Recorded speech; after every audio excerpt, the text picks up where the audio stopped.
عييتي من دير في الكارديو والو، واش داك الكرش واش بغا تزول؟ تقهرتي بالكارديو والو. وديما في التدريب ديالك حاول تلعب التمارين ديال المقاومه، هما اللي بهم غادي تبدا التمرين ديالك، باش تحاول انك تخلي المخزون ديال الجسم ديالك يحرقوا بزاف.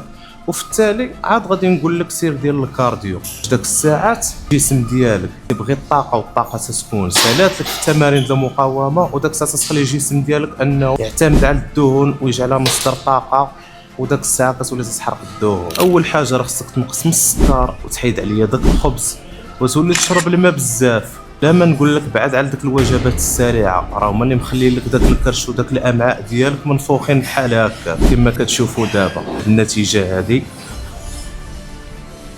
ضروري من التغذيه، وضروري تبقى البروغرام ديال الماكله نقي. وما تنساش دير داك ابوني ولايك لهذا الفيديو هذا، بغيتي ديما يوصلك الجديد. تحياتي.